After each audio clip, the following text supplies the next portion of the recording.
Chuck Norris walked into his restaurant quietly, trying not to draw attention. He wasn't there for a grand entrance or to check on how things were running. No, today was different. Today, he just wanted some peace and quiet. The world outside had been loud lately. Too many interviews, too many photos, too many people wanting a piece of him. His life as an actor and martial artist had made him famous, but fame came with a price. Sometimes all Chuck wanted was a moment to breathe. The restaurant was one of his favorite places. It wasn't flashy or extravagant like the ones you'd see in big cities. Instead, it was cozy, with wooden tables, soft lighting, and a menu full of hearty meals that reminded him of home. He called it Chuck's Place, though most people knew it simply as that spot where Chuck Norris eats sometimes. It was a small-town diner tucked away from the chaos of Hollywood, and that's exactly why he loved it. As he slipped through the back door, Chuck noticed something strange right away. The kitchen was busy as usual, but there was an odd tension in the air. The cooks moved quickly, their faces tight with worry. Even Alex, the young sous chef who always greeted him with a smile, seemed distracted. His hands shook slightly as he chopped vegetables, and his eyes darted around the room like he was waiting for something or someone to appear. Chuck frowned. Something wasn't right. He decided to take a closer look. Moving silently, he stepped further into the kitchen. The sound of sizzling pans and clattering dishes filled the space, but beneath it all there was another noise. A faint, muffled sound. At first, Chuck thought it might be the hum of the refrigerator or the buzz of a faulty light bulb, but as he listened more closely, he realized it wasn't mechanical at all. It was human. It was a cry. A child's cry. Chuck froze. His heart sank as the sound grew clearer. It was soft and desperate, barely audible over the noise of the kitchen, but unmistakable. Someone was crying, and they were close by. Following the sound, Chuck found himself standing near the large industrial freezer at the far end of the kitchen. The door was shut tight, its metal surface cold and uninviting. For a moment he hesitated. Freezers weren't meant for people, especially not children. What could possibly be going on? Without wasting another second, Chuck reached out and pulled the heavy door open. A blast of icy air hit him, making him shiver despite his thick jacket. Inside, huddled against a stack of frozen goods, was a little girl. She couldn't have been more than 8 years old, her small frame wrapped tightly in a thin blanket. Her cheeks were red from the cold and tears streamed down her face as she clutched a worn-out stuffed bear to her chest. Chuck crouched down, his voice gentle but firm. "Hey there," he said.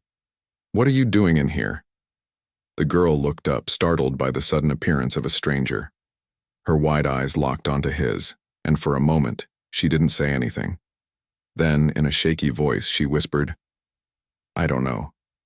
Chuck felt a pang of concern. "You don't know? How did you get here?" She hesitated, clutching her bear even tighter. I was walking home, and then..." Her voice trailed off, and fresh tears welled up in her eyes. "I don't remember. I just woke up in here." Before Chuck could ask any more questions, footsteps echoed behind him. Turning, he saw Alex rushing toward him, panic written all over his face. "Sir!" Alex exclaimed, his voice rising above the din of the kitchen. "You can't be back here. This is private." Chuck stood slowly, his towering figure casting a long shadow over the younger man. "Private?"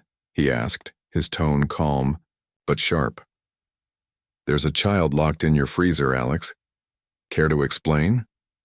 Alex's eyes darted between Chuck and the girl, his expression shifting uneasily. "She shouldn't even be here," he stammered. "This is impossible." "Impossible doesn't exist when it comes to protecting people," Chuck replied, his voice steady. "Now tell me what's going on." Alex opened his mouth to respond, but before he could say anything, Rachel, the head waitress, appeared beside him. Her arms were crossed and her brow was furrowed with worry. "We need to talk," she said urgently, glancing nervously at the girl. "But not here."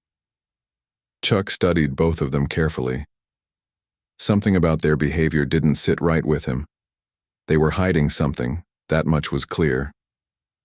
But what? And why would a child end up locked in a freezer? For now, Chuck focused on the girl. Kneeling beside her again, he offered her a reassuring smile. "Don't worry," he told her.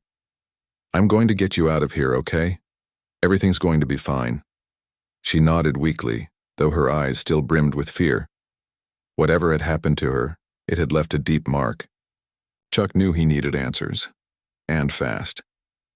As he helped the girl step out of the freezer, wrapping her in his jacket to shield her from the cold, he couldn't shake the feeling that this was only the beginning. Something dark and dangerous lurked beneath the surface of his quiet little restaurant, and Chuck Norris wasn't about to let it stay hidden for long. Chuck carried the little girl out of the freezer, his jacket wrapped snugly around her trembling body. She was still clutching her stuffed bear, its fur matted and worn from years of love. Her tears had slowed, but her eyes remained wide with fear, darting around the kitchen as if expecting something or someone to jump out at any moment. Chuck could feel the weight of her unease, and it only fueled his determination to get to the bottom of what was happening. He led her to a small corner table near the office, away from the noise and chaos of the kitchen. The staff watched him, curiously, whispering among themselves as he passed. Alex and Rachel followed closely behind, their faces pale and anxious. Whatever secret they were keeping, it was clear they weren't ready for Chuck to uncover it. But Chuck wasn't the kind of man who backed down when things got uncomfortable. "Sit here," Chuck said gently, guiding the girl into a chair. He knelt beside her, making sure to keep his voice calm and steady. "What's your name?" She hesitated for a moment, then whispered, "Lily." "Well, Lily," Chuck continued, offering her a small smile, "I'm Chuck, and I promise you, no one is going to hurt you while I'm here. Do you understand?" Lily nodded slowly, though her grip on her bear tightened. Chuck turned his attention to Alex and Rachel, who were standing awkwardly nearby. "Now," he said, his tone shifting to something firmer, "someone is going to tell me exactly how Lily ended up in that freezer." Alex opened his mouth to speak, but Rachel cut him off. "It's not our fault," she blurted out, her voice tinged with desperation. "We didn't put her there." "Then who did?" Chuck asked, his sharp gaze locking onto hers. "Because freezers don't just lock themselves and kids don't magically appear inside them." Rachel looked away, unable to meet his eyes. Alex shifted uncomfortably, his hands shoved deep into his pockets. For a long moment, neither of them spoke. The silence stretched thin, broken only by the distant clatter of dishes in the kitchen. Finally, Alex sighed and stepped forward. "Look," he began, running a hand through his messy hair. "We've been having problems lately, things we can't explain." "What kind of problems?" Chuck pressed. "It started a few weeks ago," Alex explained, his voice low. "Strange deliveries started showing up late at night. Big crates marked with weird symbols. None of us ordered them, but they kept coming. At first we thought it was some kind of prank or mix-up, but then stuff started disappearing." "Stuff?" Chuck repeated, raising an eyebrow. "Inventory," Rachel chimed in, wringing her hands nervously. "Food, supplies, even equipment. It's like someone or something is taking it. We've checked the security cameras, but there's nothing. Just empty footage. It's like the stuff vanishes into thin air." Chuck listened carefully, his mind working quickly. This wasn't just a case of theft or mischief. There was something far more sinister at play here. "And Lily?" he asked, after a pause. "How does she fit into all this?" Alex glanced at Rachel, who shook her head almost imperceptibly. "We don't know," Alex admitted. "She wasn't supposed to be here. No one saw her come in, and no one heard her until you found her in the freezer. It's like she appeared out of nowhere." Chuck frowned. Something about their story didn't add up. If Lily had truly wandered into the restaurant unnoticed, why hadn't anyone seen her? And why would anyone put her in the freezer? Unless... His thoughts were interrupted by Lily's soft voice. "They're lying," she said quietly, her words barely audible. All eyes turned to her. Chuck leaned closer, his expression serious. What do you mean, Lily? She hesitated, glancing nervously at Alex and Rachel before speaking again. I didn't wander in, she confessed. I was brought here by someone. Who? Chuck asked gently, though his stomach churned with unease. Lily shook her head. I don't know who they are. They wear masks, black masks. They told me I had to stay quiet or else. Or else what? Chuck prompted. They'd find me, Lily whispered, her voice trembling. And they'd take me somewhere worse. The room fell silent. Alex and Rachel exchanged horrified glances, while Chuck's jaw tightened. Whoever these people were, they clearly meant business, and they weren't afraid to use threats to get what they wanted. Chuck stood up, his towering frame casting a shadow over the group. All right, he said firmly. Here's what's going to happen. First, we're calling the police. Second, I'm going to search this place top to bottom. And third, nobody leaves until we figure out what's really going on. But Alex started to protest, but Chuck cut him off with a steely glare. No arguments, he said. If you're innocent, you have nothing to worry about. But if you're hiding something, now's the time to come clean. Rachel bit her lip, clearly torn. After a moment, she nodded reluctantly. Okay, she murmured. But you should know. This isn't over. Not yet. Before Chuck could ask what she meant, a loud crash echoed from the back of the kitchen. Everyone froze, their heads snapping toward the sound. It came from the storage area, a place Chuck hadn't explored yet. What was that? Chuck demanded, already moving toward the noise. I don't know, Alex stammered, following close behind. That part of the restaurant has been locked up tight for days. Chuck didn't respond. His instincts kicked into high gear as he pushed open the door to the storage room. The space was dimly lit, filled with shelves stacked high with boxes and crates. But something was off. One of the crates lay smashed on the floor, its contents spilling out across the concrete. Chuck knelt down to examine it, his brow furrowing, as he realized what he was looking at. Inside the crate were strange objects, smooth metallic orbs that glowed faintly with an eerie blue light. They pulsed rhythmically, almost like they were alive. Etched onto each orb were intricate patterns, symbols that seemed ancient and alien. Chuck had never seen anything like them before. What are these? He asked, holding one up for Alex and Rachel to see. Their faces went white. We don't know, Rachel stammered, backing away slightly. They came with the deliveries. We tried to ignore them, but what? Chuck pressed.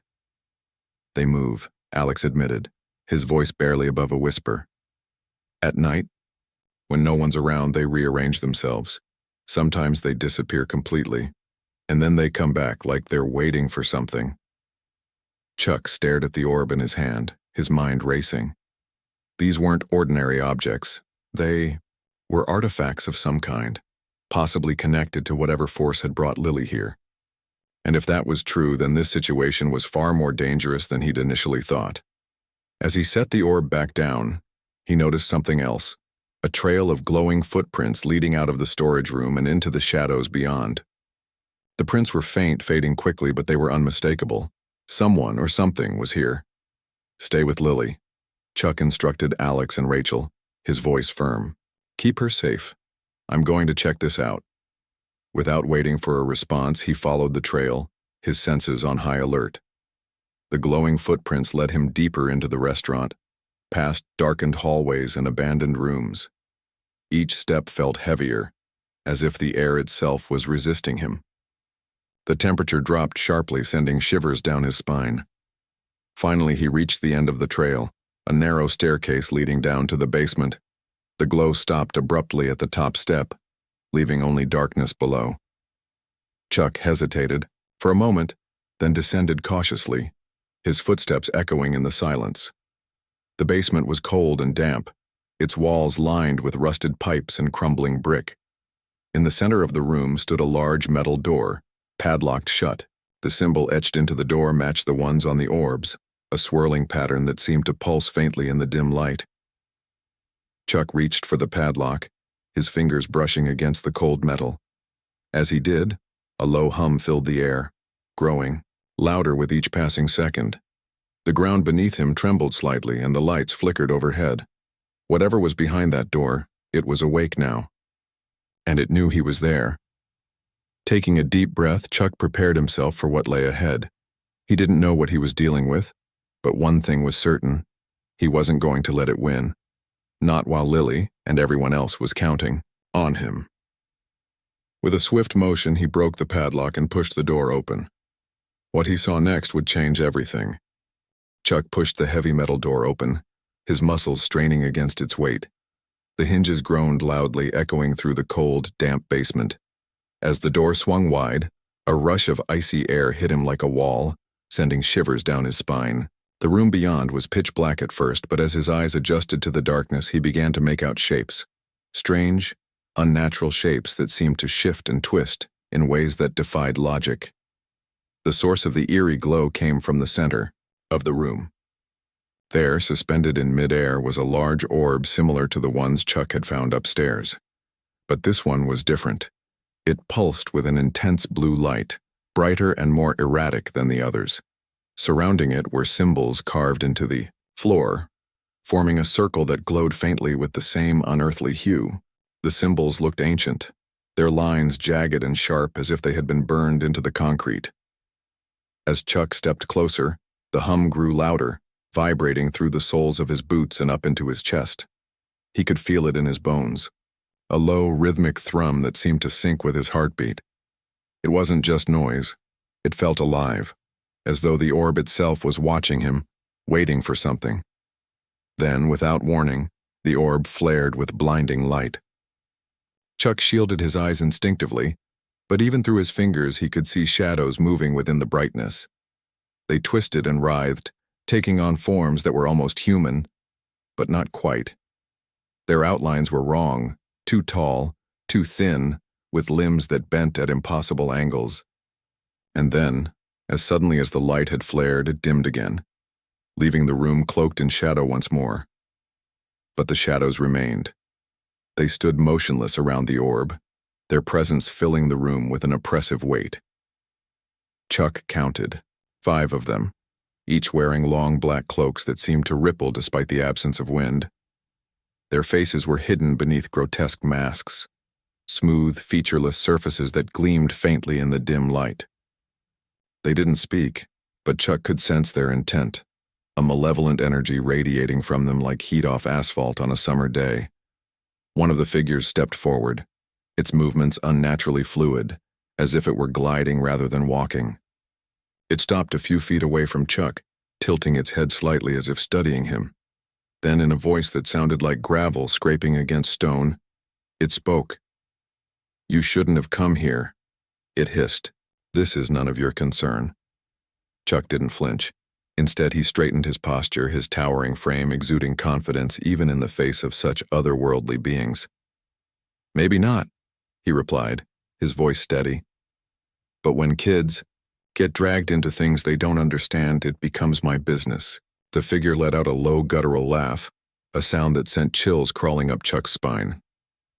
"You think you can stop us?" it mocked. "You are nothing but a mortal man. What chance do you have against forces beyond your comprehension?" Chuck smirked, cracking his knuckles audibly. "Let's find out." Before the figure could respond, Chuck lunged forward, his fist aimed squarely at its mask. The impact was deafening. A sharp crack echoed through the room as his punch connected. For a moment it seemed like he'd broken through. The figure staggered backward, its cloak billowing wildly, but instead of falling, it dissolved into smoke, vanishing before Chuck's eyes.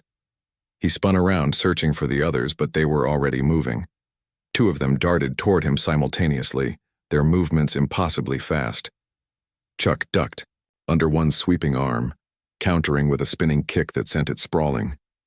But the second figure grabbed him from behind, its grip unnervingly strong. Chuck struggled, but it held firm, pinning his arms to his sides. "Foolish mortal." Another voice sneered from the darkness. "You cannot win." Chuck gritted his teeth, refusing to give in. With a sudden burst of strength, he threw his head back, slamming it into the creature holding him. There was a sickening crunch as the mask shattered and the figure released him with a shriek, retreating into the shadows. Breathing heavily, Chuck turned to face the remaining figures. They circled him now, their movements cautious, as if realizing they'd underestimated him. But Chuck wasn't done yet. He dropped into a fighting stance, his legs planted firmly on the ground, his fists raised. "Come on," he growled. "Who's next?" The largest of the figures stepped forward, raising a hand. A wave of energy surged toward Chuck, knocking him off his feet and slamming him into the wall. Pain shot through his body as he slid to the floor, but he forced himself to stand, ignoring the throbbing ache in his ribs. These creatures might be powerful, but they weren't invincible. Not while Chuck Norris still had breath in his lungs. Summoning every ounce of strength, Chuck charged forward, weaving between the figures with speed and precision. His punches landed with devastating force, each blow sending another shadowy form dissolving into smoke. One by one they fell, until only the leader remained. The leader raised both hands, summoning a swirling vortex of energy above the orb. The air crackled with electricity, and the temperature plummeted further. "You've made your choice," it snarled. "Now suffer the consequences." With a roar, Chuck leapt at the final figure, tackling it to the ground. They rolled across the floor, exchanging blows in a blur of motion. But just as Chuck prepared to deliver the finishing strike, the orb erupted with light once more, engulfing the room in a blinding flash. When the light faded, the figures were gone. The orb lay silent and dark, its glow extinguished. Chuck stood, amidst the wreckage, breathing hard, his body aching from the fight. Whatever those things were, they hadn't won, not tonight. But as he looked around the empty basement, he knew this wasn't over.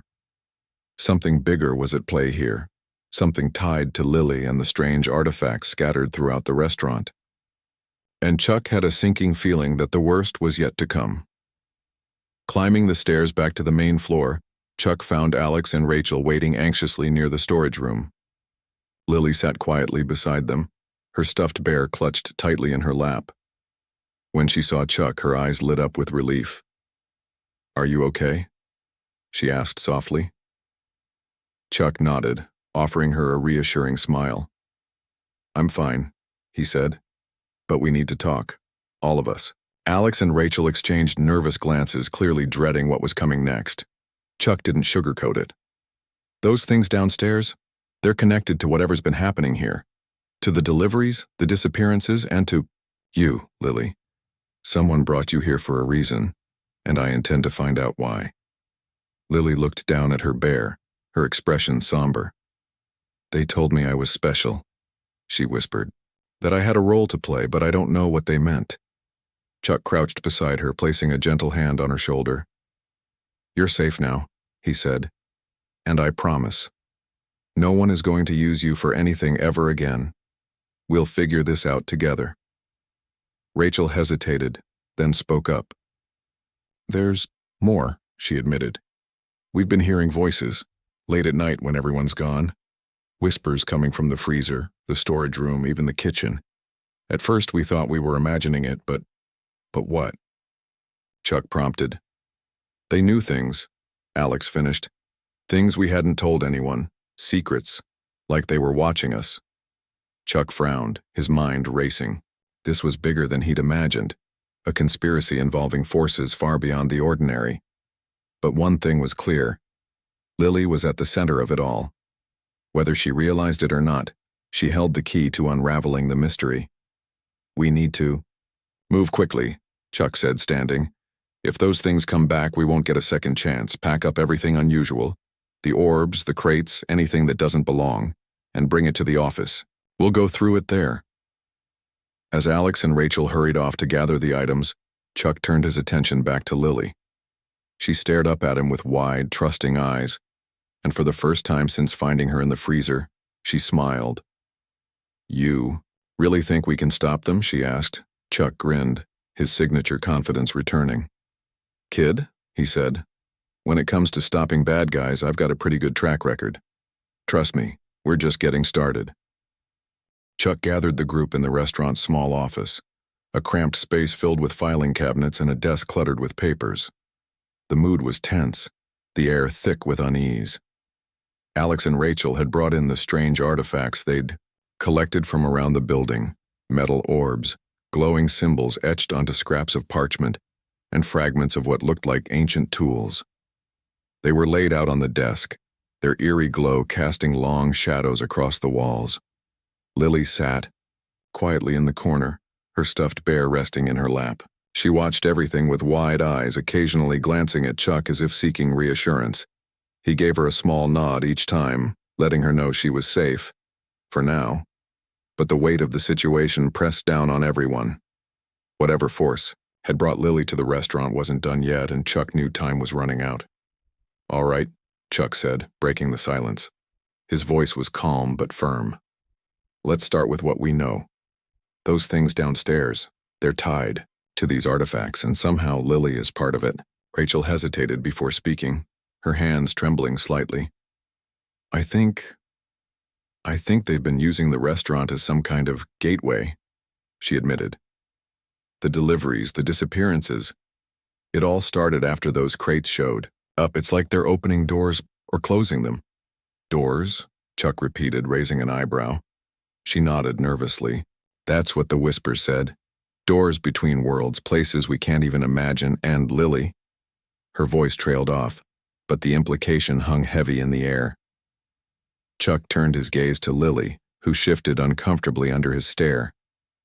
"Is that true?" he asked gently. "Did they say anything about you being special?" Lily hesitated, clutching her bear tighter.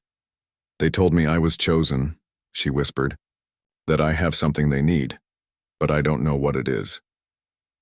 Chuck frowned, his mind racing. Chosen for what? And why would someone, or something, go to such lengths to get her? The pieces of the puzzle were scattered, but one thing was clear. Lily wasn't just a victim. She was central to whatever plan these shadowy figures had devised. Alex cleared his throat, drawing Chuck's attention. "There's something else," he said reluctantly. "A few nights ago, I saw one of them. Outside, near the dumpster. It didn't see me, I hid. But it dropped something." He reached into his pocket and pulled out a small folded piece of paper, holding it out to Chuck. Chuck unfolded it carefully, revealing a crude map sketched in black ink. The lines were jagged and uneven, forming a circle with several points marked around its edge. In the center of the circle was a symbol that matched the ones on the artifacts, an intricate pattern of swirling curves and sharp angles. "This must be important," Chuck muttered, studying the map closely. "But what does it mean?" "It looks like a ritual site," Rachel suggested hesitantly. "Like they're planning something big." "A ritual for what?" Chuck pressed. No one answered. The room fell silent again, the hum of the overhead light the only sound. Chuck's jaw tightened as he stared at the map, his instincts screaming that this was more than just a random act of evil. This was calculated, deliberate. Someone, or something, was preparing for war. "We need to stop them," Chuck said, finally, his voice low but resolute. "Whatever they're planning, it ends here." "But how?" Alex asked, his voice tinged with desperation. "We're just regular people. How are we supposed to fight against that?" Chuck stood, his towering frame filling the tiny office. "You leave that to me," he said firmly. "In the meantime, I need both of you to stay vigilant. Keep an eye out for anything unusual, strange noises, missing items, anything. And Lily," he turned to the girl crouching beside her, "I need you to tell me everything you remember, every detail, no matter how small. Can you do that?" Lily nodded, her expression determined. "I'll try," she said softly. "Good," Chuck replied, offering her a reassuring smile. "Now let's focus on figuring out where this map leads." Later that night, as the restaurant closed and the staff went home, Chuck stayed behind to examine the artifacts more closely. The glowing orbs pulsed faintly in the dim light, their energy almost palpable. He ran his fingers over the symbols etched into their surfaces, feeling a strange warmth radiating from them. It wasn't natural. Nothing about this was. As he worked, he couldn't shake the feeling that he was being watched. The shadows in the corners of the room seemed darker than usual, shifting subtly whenever his back was turned. He ignored it, focusing instead on deciphering the map. One of the marked points corresponded to the basement where he'd fought the shadowy figures earlier. Another pointed toward a nearby park, while a third led to an abandoned warehouse on the outskirts of town. Something about the warehouse caught his attention. It was isolated, surrounded by dense woods, a perfect hiding spot for whoever was behind this. If there was a ritual site, that's where it would be. Before leaving, Chuck checked on Lily one last time. She was curled up on the couch in the break room, fast asleep with her bear tucked under her arm. Her face was peaceful, free of the fear that had haunted her since he'd found her in the freezer. For a moment, Chuck allowed himself to feel a flicker of hope. No matter what happened, next he would protect her. That much was certain. The drive to the warehouse was quiet, the streets empty except for the occasional car passing by. Chuck kept his eyes peeled for anything suspicious, his hand resting on the steering wheel with practiced ease. When he arrived, he parked a short distance away, choosing to approach on foot to avoid detection. The warehouse loomed ahead, its windows boarded up and its walls covered in graffiti. A chain-link fence surrounded the property, rusted and sagging in places. Chuck slipped through an opening in the fence, moving silently across the overgrown grass. The air was thick with the scent of damp earth and decay, and the only sounds were the distant hoot of an owl and the crunch of leaves beneath his boots. As he drew closer, he noticed faint lights flickering inside the building. Shadows moved, behind the cracks in the boards, their shapes distorted and unnatural. Chuck's muscles tensed, ready for whatever awaited him. He found an unlocked side door and pushed it open slowly, stepping into the darkness beyond.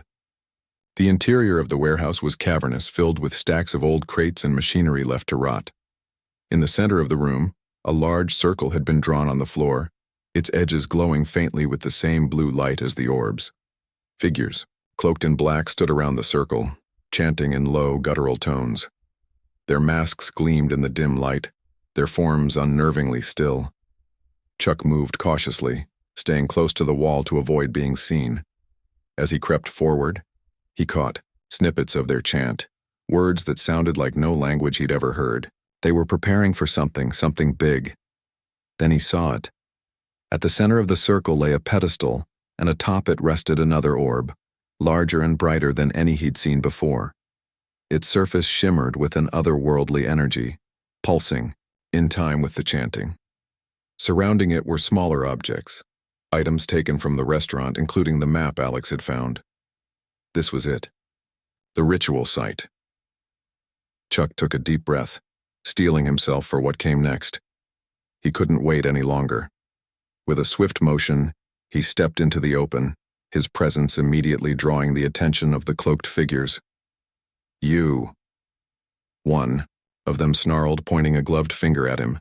"You dare interfere again?" Chuck smirked, cracking his knuckles. "Yeah," he said, his voice steady. "I do." Without hesitation, the figures surged toward him, their movements fluid and unnatural. Chuck met them head-on, his fists flying with precision and power. Each punch landed with devastating force, sending the creatures stumbling backward. But for everyone he knocked down, two more took its place. The chanting grew louder, the orb's glow intensifying as the ritual neared completion. Chuck fought harder, pushing through the pain and exhaustion that threatened to overwhelm him. He couldn't let them finish, not when so much was at stake. Finally, with a burst of strength, he broke through their ranks, charging toward the pedestal. Grabbing the orb in both hands, he hurled it to the ground with all his might.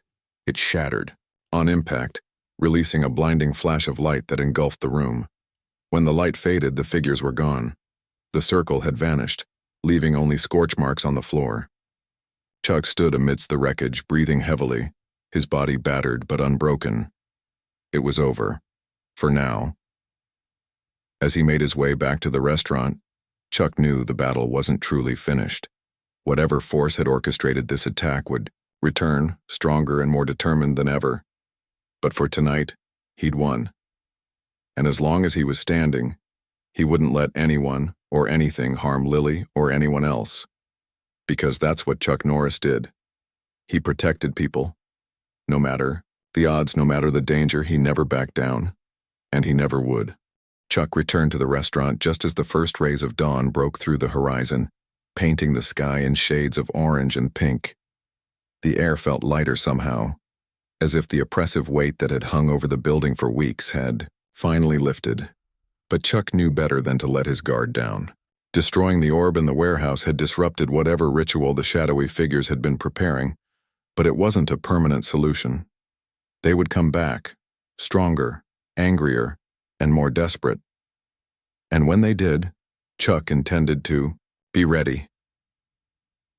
Inside, Lily was awake, sitting at one of the tables with Rachel by her side. Her eyes lit up when she saw Chuck walk in, relief washing over her face. "You're okay?" she said softly, her voice filled with gratitude.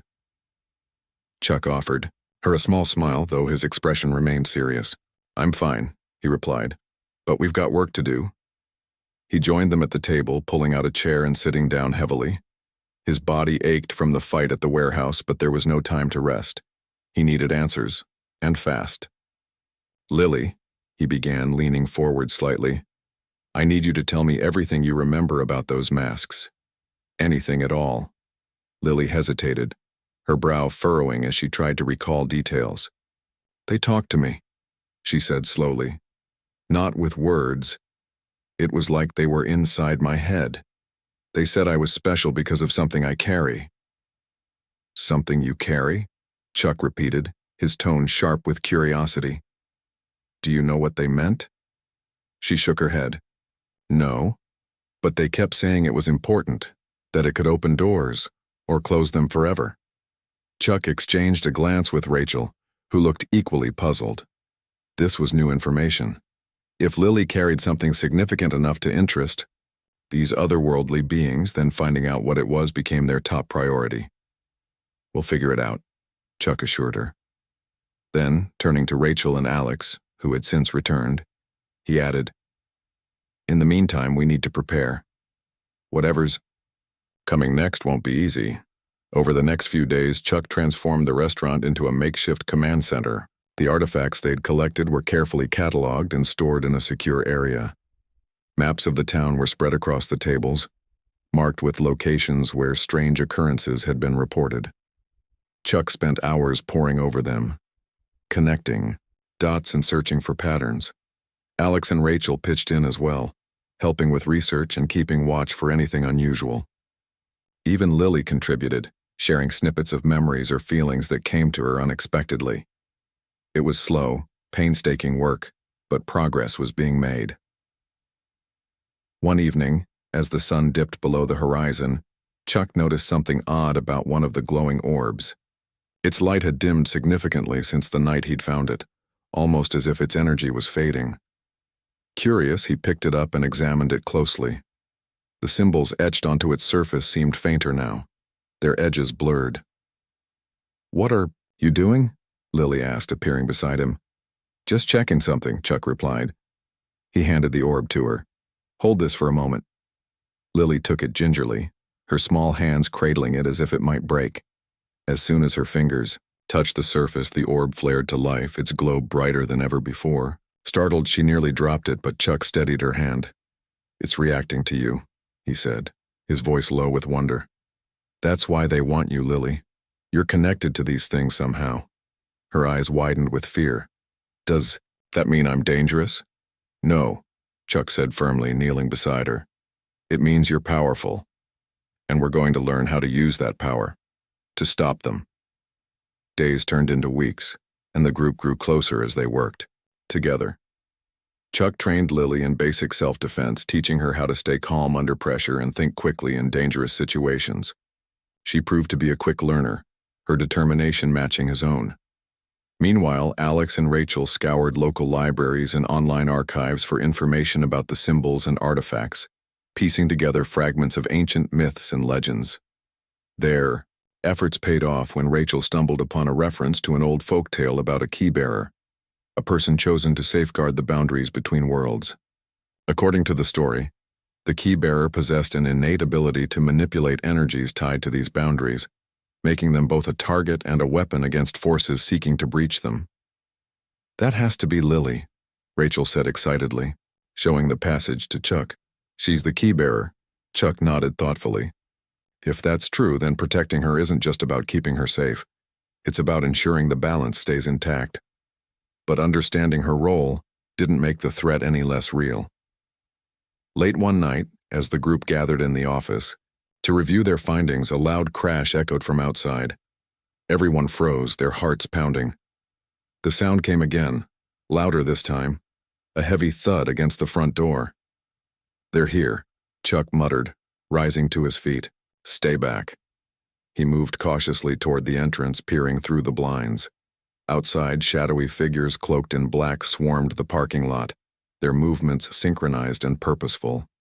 One of them raised a hand, and the door shuddered, violently as if struck by an invisible force. "They're trying to get in," Alex whispered, panic creeping into his voice. "They won't," Chuck said, his tone unwavering. Turning to the others, he added, "Get Lily to the basement, now." Rachel grabbed Lily's hand and hurried her toward the stairs while Alex followed close behind. Chuck stayed behind, positioning himself near the door. He could feel the vibrations growing stronger, the wood splintering under the relentless assault. With a deep breath, he braced himself for what was coming. The door exploded inward, sending shards of wood flying across the room. The figures poured in, their masks gleaming in the dim light. Chuck didn't wait for them to attack. He charged forward, his fists moving with precision and speed. Each blow landed with devastating force, knocking the creatures back. But there were too many of them. As the battle raged on, Rachel appeared at the top of the stairs, clutching a glowing orb in her hands. "Chuck!" she shouted, tossing it to him. He caught it midair and hurled it into the crowd of figures. The orb erupted in a burst of light, engulfing the room in brilliance. The figures screamed, their forms dissolving into smoke as the light consumed them. When the glow faded, the room was empty except for Chuck and his friends. For now, they were safe. Later, as the group sat together in the aftermath, Chuck looked at each of them in turn. "This isn't over," he said quietly. "But we've bought ourselves some time, and in that time we'll train, we'll prepare, and we'll fight back." Lily met his gaze, her expression resolute. "I'm not afraid anymore," she said. "I know what I have to do." Chuck smiled, pride swelling in his chest. "Good," he replied, "because you're not alone in this. We're a team." And so, beneath the flickering neon sign of Chuck's place, a new chapter began. One where ordinary people rose to face extraordinary challenges. Together, they would stand against the darkness, armed with courage, determination, and the unshakable belief that no matter how daunting the odds, they would prevail. Because sometimes even legends need a little help.